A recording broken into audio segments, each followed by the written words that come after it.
अभी तक हम लोगों ने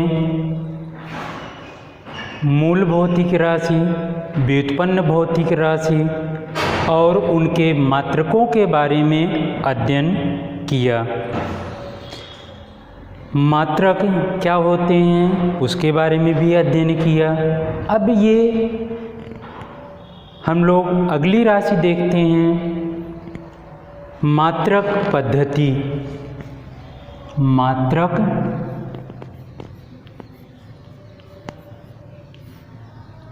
पद्धति, यूनिट सिस्टम।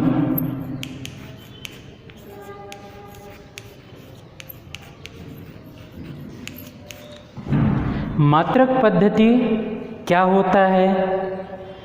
तो जो हम लोगों ने अध्ययन किया, मूल राशियाँ कितनी थी? 7। फिर पूरक राशि अध्ययन किया, कितनी थी? 2। और व्युत्पन्न राशियाँ बहुत सारी होती हैं। तो इन सभी का एक समुच्चय, मतलब मूल राशि और पूरक राशि और व्युत्पन्न राशि, तीनों का सम्मिलित रूप से समुच्चय क्या कहलाता है? मात्रक पद्धति। अर्थात हम परिभाषा में क्या लिखेंगे? मूल राशि एवं व्युत्पन्न राशि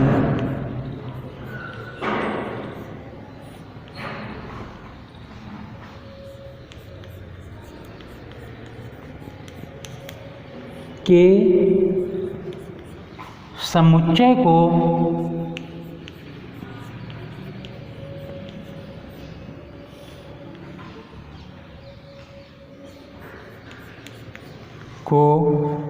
क्या बोलते हैं?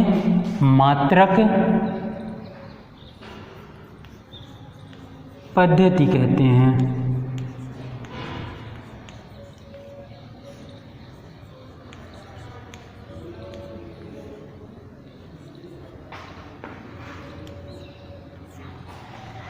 और ये जो मात्रक पद्धति, मूल राशि और व्युत्पन्न राशियों का समुच्चय मात्रक पद्धति, ये मात्रक जो पद्धतियाँ हैं ये कुल प्रयोग के आधार पर, क्योंकि अलग अलग जगह पर अलग अलग मात्रक पद्धतियों का उपयोग करते हैं। तो इसमें हम लोग 4 मूलतः मात्रक पद्धतियों का अध्ययन करेंगे। तो नंबर 1 जो अपना आता है, सबसे पहले हम कहते हैं CGS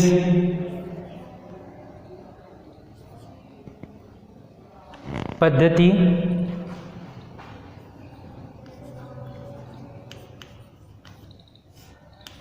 CGS पद्धति, इसमें क्या होता है?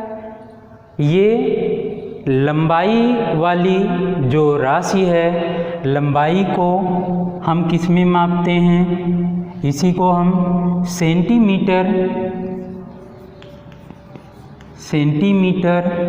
ग्राम, सेकंड,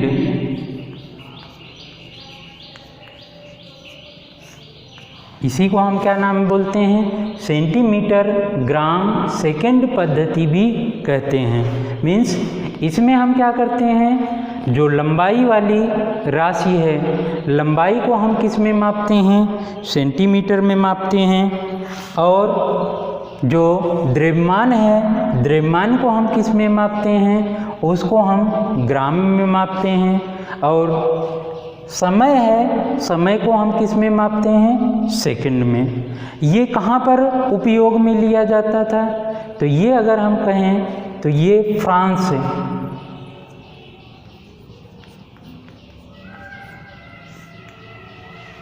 तो इस पद्धति का उपयोग फ्रांस में किया जाता था। और इसी तरीके से दूसरी है FPS पद्धति।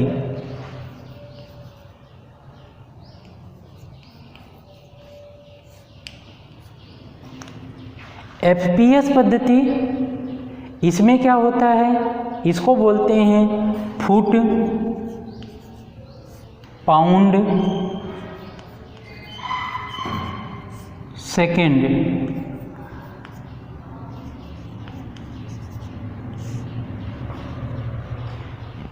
इसमें लंबाई को तो हम फुट में मापते हैं और जो द्रव्यमान है, द्रव्यमान को किस में मापा जाता है, पाउंड में, और समय को किस में मापा जाता है, सेकंड में। तो इसको फुट पाउंड सेकंड या FPS पद्धति बोलते हैं। और इस पद्धति का उपयोग कहाँ पर करते हैं, तो इस पद्धति का उपयोग करते थे ब्रिटिश या इंग्लैंड।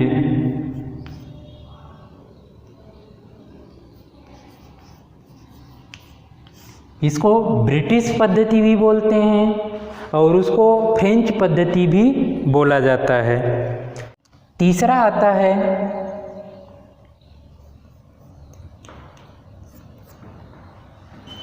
तीसरा बोलते हैं हम MKS पद्धति।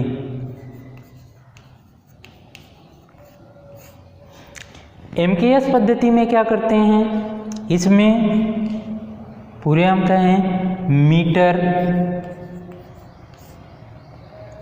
किलोग्राम,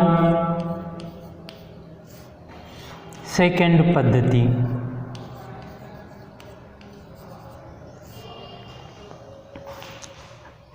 MKS जो पद्धति है ये CGS पद्धति का एक तरह से हम कहा जाए थोड़ा सा प्रवर्धित रूप है, जिसमें ये छोटी राशि थी सेंटीमीटर, इसको अब किस में कर दिया, मीटर में। ग्राम छोटा था, उसको किस में कर दिया, किलोग्राम में।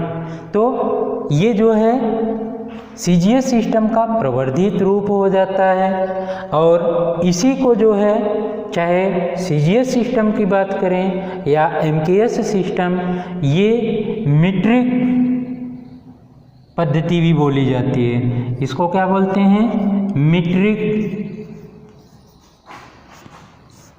पद्धति।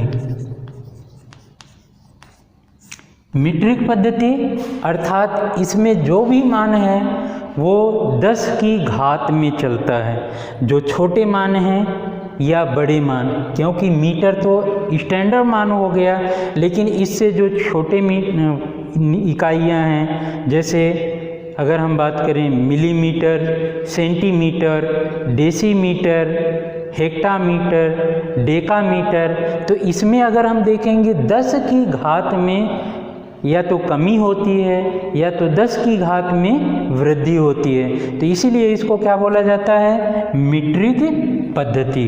तो इन सभी में, चाहे CGS की बात करें या FPS की बात करें या MKS पद्धति, इन सभी में सिर्फ इन्हीं का ही उपयोग नहीं, ये तो मेन हो गए, नाम हो गया, लेकिन इसके अलावा जो व्यवहारिक मापन में राशियां हैं उनका हम उपयोग करते हैं। जैसे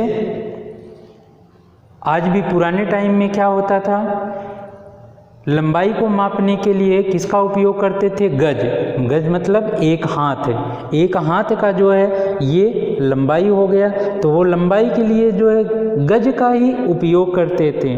और कभी भी आज भी देखोगे जो बूढ़े लोग जाते हैं अगर दुकान पर, वो बोलते हैं 6 गज की धोती दे दो, मतलब वो पुरानी ये अपना व्यवहारिक मात्रक। तो ये जो व्यवहारिक मात्रक हैं ये सभी किस में आते हैं, व्युत्पन्न राशियों में। मीन्स इन सभी का लोकल में अलग अलग मात्रक उपयोग होते हैं, जैसे मासा, रत्ती, तोला, ये सब होती हैं। तो अब इसमें एक समस्या आने लगी। समस्या क्या आती है, जब हम मान लीजिए लोकल में जो मात्रक पद्धति उपयोग में ले रहे हैं, लोकल वाले तो उसको समझ लेते हैं। आराम साथ कोई भी सामान लेना या देना होता है उस पद्धति में आराम साथ एक दूसरे से एक्सचेंज बदल लेते हैं। लेकिन अब अगर हम दो देशों की बात करें, क्योंकि ये कोई ज़रूरी नहीं है कि एक कोई देश है बिल्कुल निर्भर हो अपने पर ही, मीन्स पूरा जितने भी खाने पीने वो दूसरे देश से कुछ भी नहीं लेता है, ऐसा कोई भी देश नहीं है। सभी देश क्या करते हैं, दूसरे देशों से कुछ न कुछ चीज़ें लेते हैं या वस्तुओं का व्यापार करते हैं। तो अब अगर अंतर्राष्ट्रीय व्यापार की बात आई, अंतर्राष्ट्रीय व्यापार में क्या होता है, अब मान लीजिए जैसे इंग्लैंड में है, इंग्लैंड में वो लंबाई में तो फुट समझ रहे हैं, और इंडिया में है, इंडिया में क्या समझ रहे हैं, मीटर समझ रहे हैं।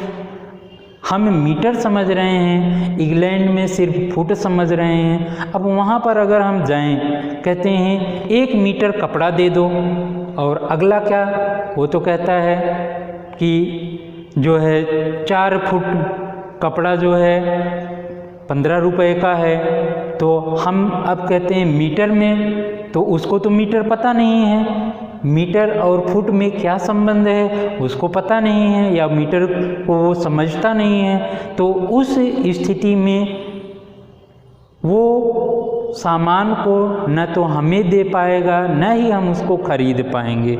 मतलब एक तरह से हम जो अंतर्राष्ट्रीय व्यापार है वो नहीं कर सकते हैं। क्यों?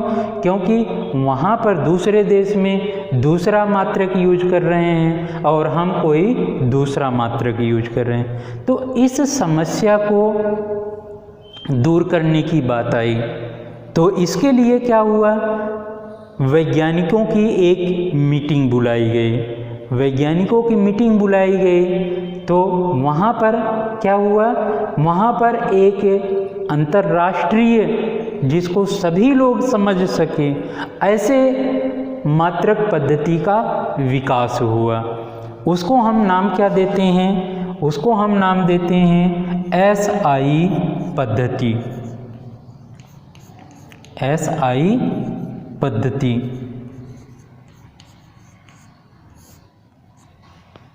इसको बोलते क्या हैं, वैसे अगर इसका पूरा नाम क्या है, इंटरनेशनल डी सिस्टम।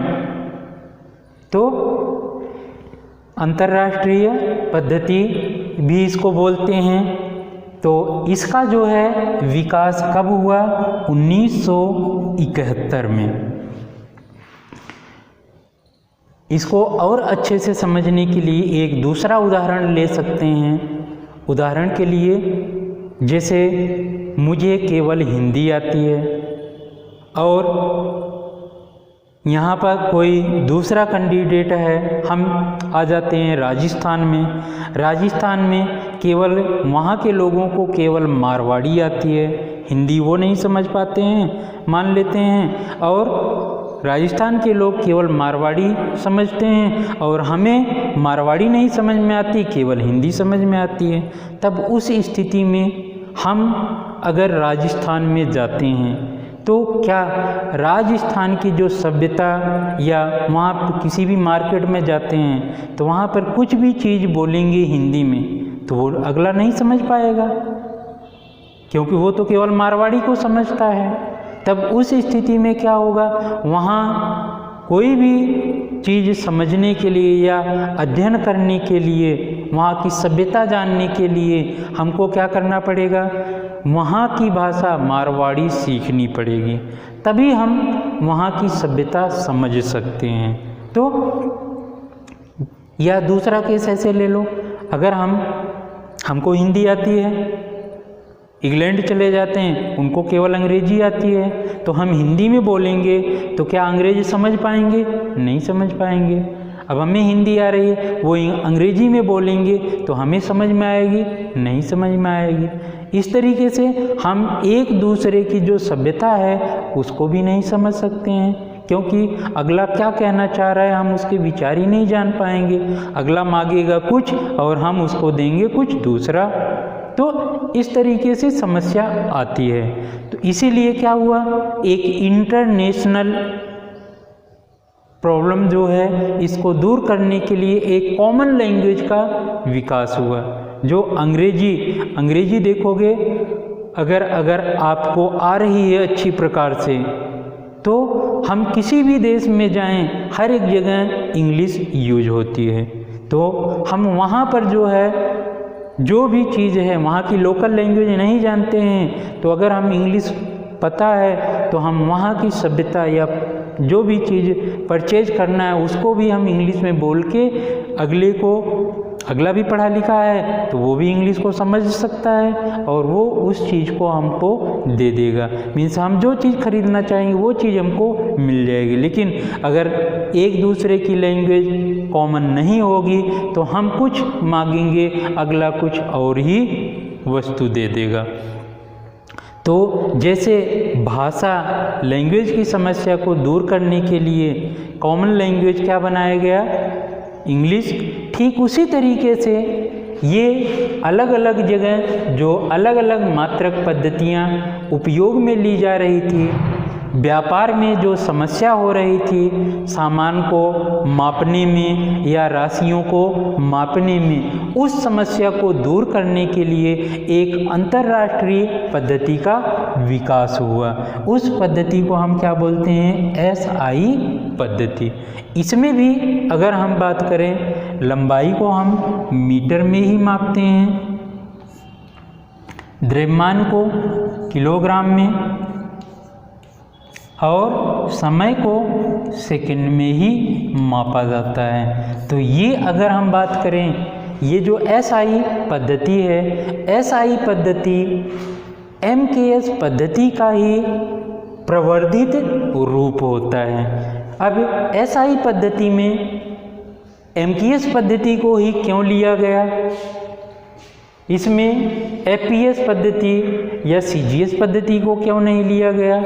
तो इसमें अब देखा गया कि MKS पद्धति में जो राशियां निर्धारित की गई हैं वो बहुत ही सूटेबल या सर्वमान्य हैं। मीन्स इसमें इसको क्या बोला गया, मीट्रिक पद्धति। मीन्स जो भी राशियां हैं वो जो है उनके पहले अंक नहीं लगे हैं, सब इकाई में निर्धारित की गई हैं और ये 10 की घात में होती हैं। मतलब इसमें जो है जो भी बड़े मान हैं वो किस में 10 की घात में ही बढ़ते हैं और छोटे मान हैं वो 10 के घात में ही घटते हैं। मतलब ये इसमें तो हमको जो आंकिक मान हैं वो याद नहीं करना पड़ेगा, केवल और केवल क्या याद करना पड़ेगा, मात्रक। जबकि अगर हम FPS इसका चुनाव करते हैं तो इसमें क्या होता है, इसमें हमको मात्रक के साथ में आंकिक वैल्यू भी याद करना पड़ेगा।